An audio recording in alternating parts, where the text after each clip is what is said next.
Welcome to the podcast, Living by Oak Values. I am Robert, an overlord celebrated for his benevolence, and my friend Gary, the authentic, adventurous father, life coach, and superior mailman. Join us today as we dive deep and share meaningful stories and discuss the values that help shape our lives.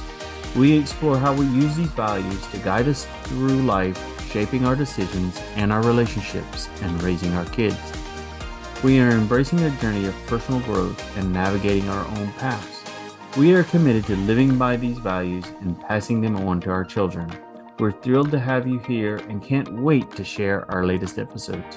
Whether you're a longtime listener or just now discovering us, welcome. Feel free to introduce yourselves in the comments below and check us out at northmancoaching.com. You're welcome to join our community, Northman Legacy Group, and let us know what topics you're most hearing about. Sign up with your email for behind the scenes, sneak peeks, and exciting updates. We hope you enjoyed today's episode. Happy listening. This week, Gary and I will be discussing the value of awareness. Gary. Yep. How would you define awareness, and what does it mean to you personally? Well, so to define awareness, so like on the card, it's the state of being aware, knowledge and understanding that something is happening or exists. Mm-hmm. Personally, it's kind of what the card says, but it's to be aware of the things that are happening to you or around you, but even more than to you, happening for you, because to you is like a victim mindset thing. Mm-hmm. But not also being aware of what's around you, but being aware of the thoughts in your head, being aware of the feelings you're having. Mm-hmm. So I pulled a quote for today, and it was from the Dalai Lama. Awareness is like the sun. When it shines on things, they are transformed. And yeah, it really emphasizes the transformative power and suggests that becoming more aware can bring significant, maybe positive changes in our lives. Me and Gary had come up with a list of daily habits, practices, and instead of just going back and forth with questions, we're just going to go back and forth with habits and practices that we use to cultivate awareness in our lives. Gary, would you like to kick us off? Yeah, I love him. So daily practice, what we do to practice, what I do to practice. So every day I do my breath work. I do meditation. Every day I do breath work, and almost every day I do meditation.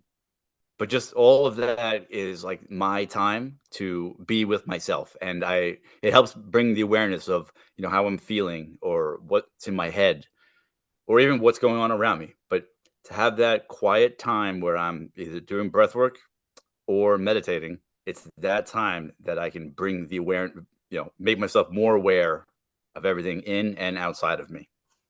Yes, I agree. Being mindful. Yeah, I have to have this downtime. I like to call it downtime where I just sit there. I love to drive, and it just like peaceful sometimes just to drive and just drive, not knowing where you're going. I got it probably from my dad, tell you the truth. The next thing I noticed is something I didn't have prior to my divorce was awareness of my emotions. And I had to learn. I didn't even know there was that many emotions, but I had to learn that there are emotions. And so how did you learn them?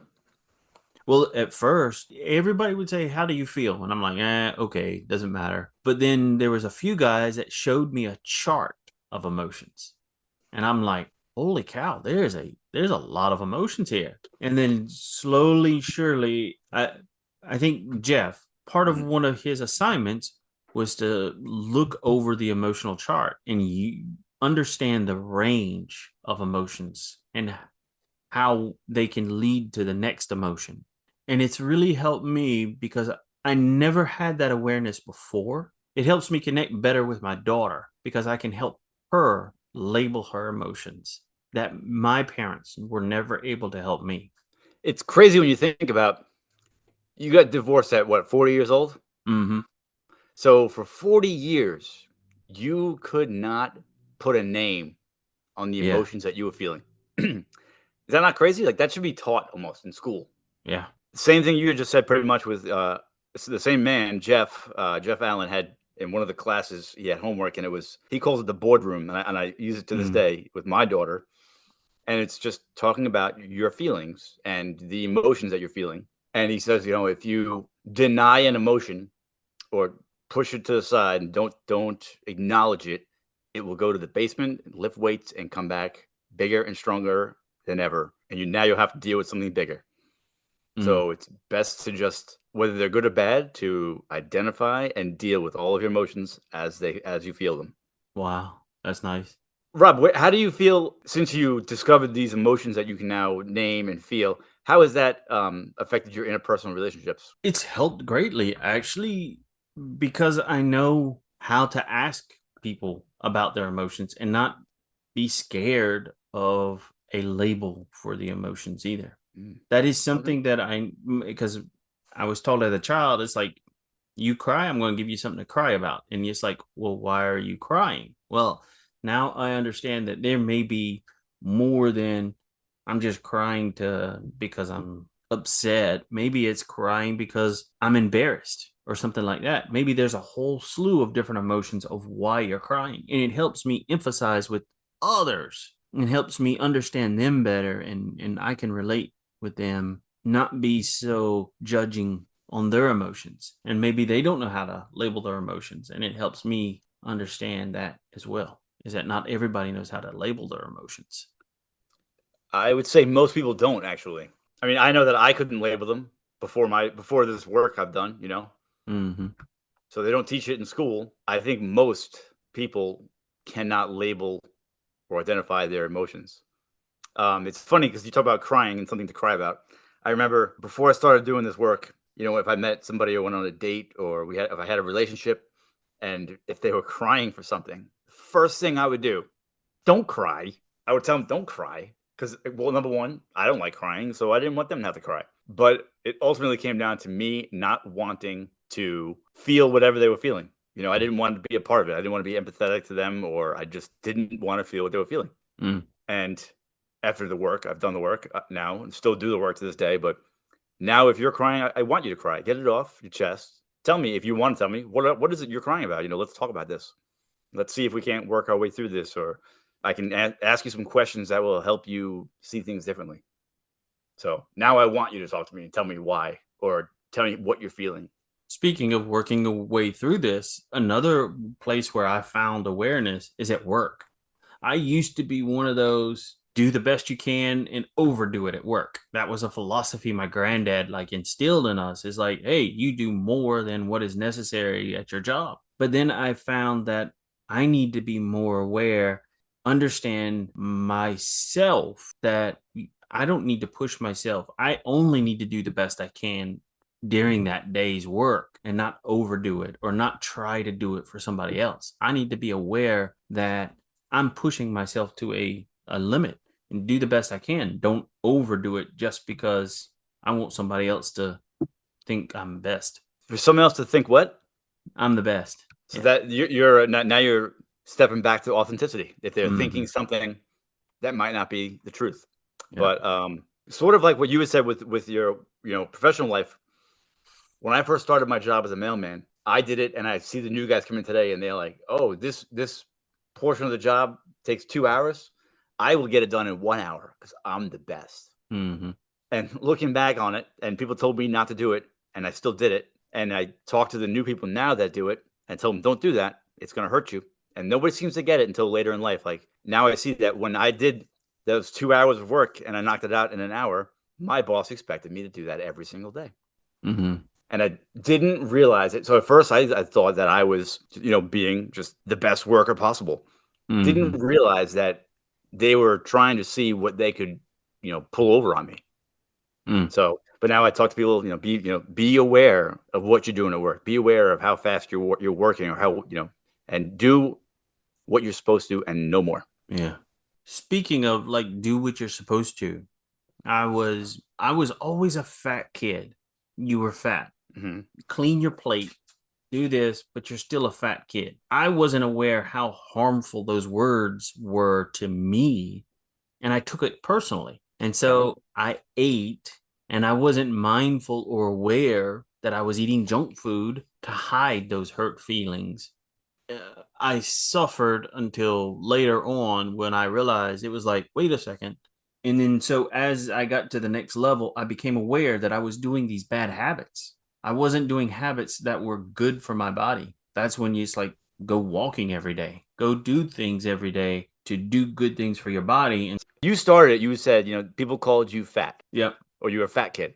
Mm-hmm. But if no one had said that to you, like say everybody was nice and there was no bullies, how long would it take you to become aware that you had a problem that you needed to work on? Well, that's the thing, is it was a problem I needed to work on, But but I wasn't. but you were so ashamed that you went right for the sweet food. Yeah. It makes sense. I Yeah. get that. I get that. So you're like, all right, so you call me fat, so I should probably go on a diet, but I'm so embarrassed or whatever the word is Yeah. Yeah. over being fat, I'm ashamed of myself now, so I'm going to eat a whole bunch of Oreos covered in bacon grease because it makes me feel good. But that's only going to make me fatter. Yeah. Exactly. Yeah. And I'll be more ashamed. And then Yeah. I'll go for the fucking double stuffed Oreos. Yeah. That is a vicious cycle, my friend. Jesus. I never even Yeah. realized that. It is. Yeah. But That is a that's the horrible cycle. mentality I Yeah. had.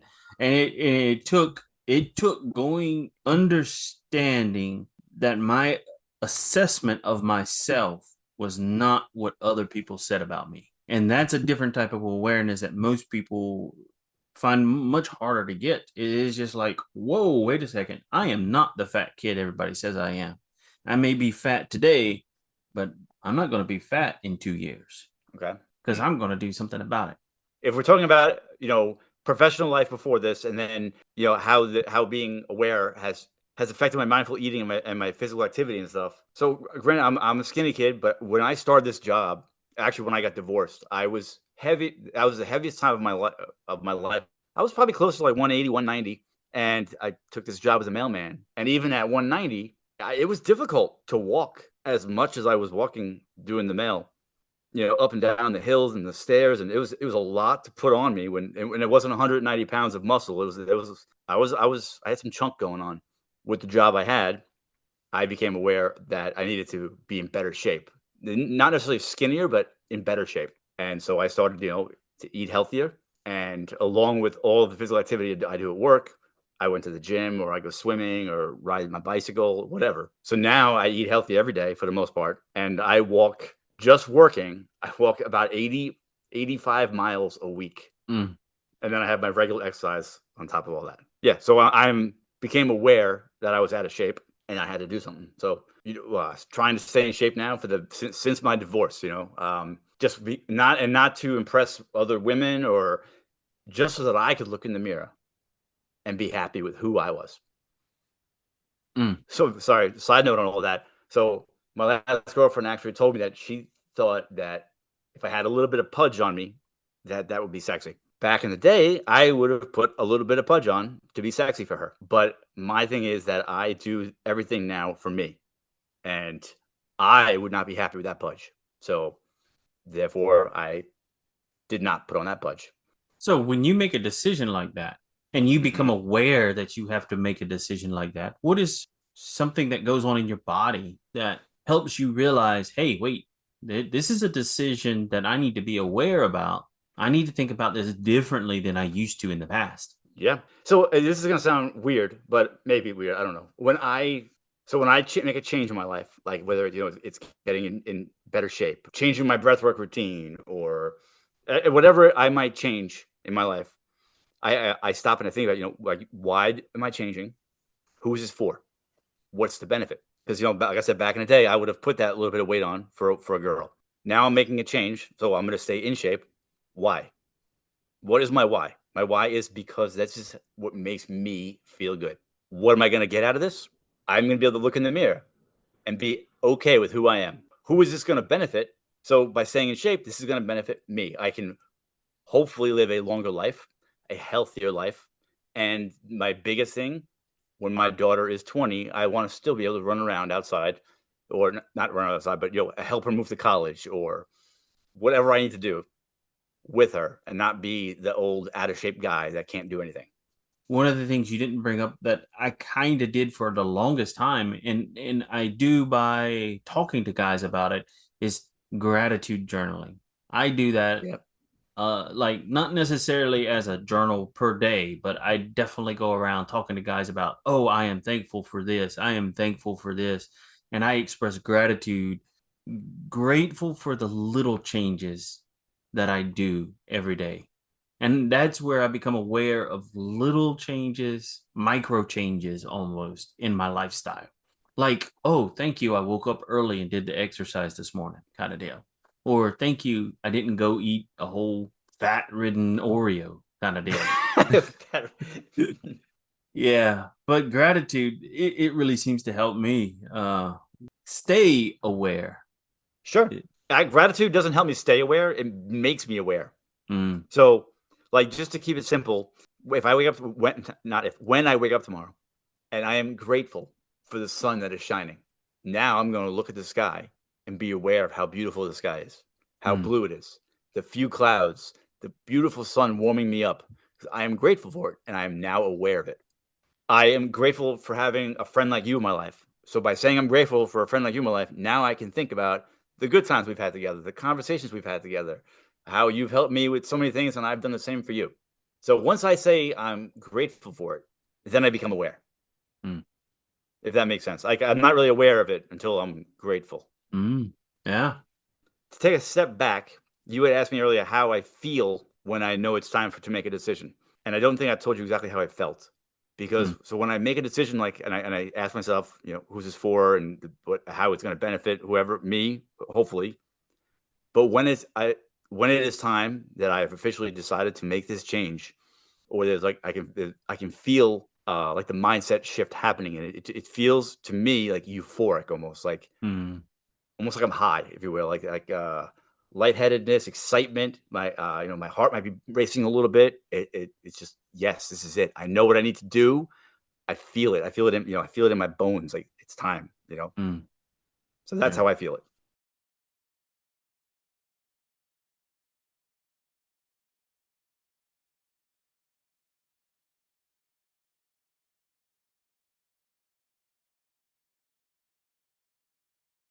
So, how is your understanding of awareness evolved over time? I don't know if it's evolving right now. I see things a lot deeper now. They have evolved since I started this work, but I don't know that they are still evolving because I see a lot of things very deeply. I can look at a tree or like the clouds and really be aware and appreciative of everything around me. But I'm not sure that my awareness is evolving. Mm. So, does it affect your mental or emotional well being, being more aware than you used to be? Absolutely. Mm, It emotional, yes, because I'm aware now of my feelings, so that allows me to be emotional, to express myself. mm, My mental health, yeah, it when I was younger, I suffered from depression, and, they put me on medication, which was terrible. So, being aware, now if I'm feeling sad or down for any extended period of time, I now have that ability. I have 2 abilities. I have the ability to recognize it, feel it, address it, understand it, and I also have the ability to call you and tell you how I feel, and maybe you can help, shift my mindset where it needs to be. And to all our listeners out there, do you reflect on your daily experiences? What keeps you aware during difficult conversations or conflicts? And what does it mean to you personally? Just leave us a comment on our website or email us at garynorthmancoaching.com. One last question, Gary. Yep. How do you think increasing awareness in society could address larger issues such as like social injustice or the environment? I have no idea. No, effect if more people were aware. Well, if more people were aware of things of the social injustice, then it would probably stop because I feel like the unjust people don't are not aware of the damage that they're causing. They're not aware that they're judging versus being curious. And as far as what do you say, the planet Environmental. environment, if you were more like, all right, remember when we were kids, it was okay to throw your McDonald's styrofoam box out the window. If your plastic bag from the grocery store blew away, that's okay. You could let your birthday balloons fly off because they go to heaven, right? But now that we're aware of where those balloons really land, we're aware of what that styrofoam really does. So by being aware, yes, we can save or protect the environment. And if you would like to go further or deeper on this topic, or either become more aware, reach out to us. Gary at northmancoaching.com or Robert at northmancoaching.com for your free consultation call. And folks, that's a wrap on today's episode. And of course, thank you for all of you listening out there. We're so glad that you could join us today. If you enjoyed today's episode, please don't forget to subscribe to our podcast, Living by Oak Values. And if you feel generous, leave us a review. It really helps us out and keeps these conversations going. For more updates and exclusive content, follow us on Facebook, YouTube, TikTok, or visit our website, northmancoaching.com. We'll be back next week with another exciting episode that you don't want to miss. Until then, keep discussing your values, embracing the journey, take care, and stay open.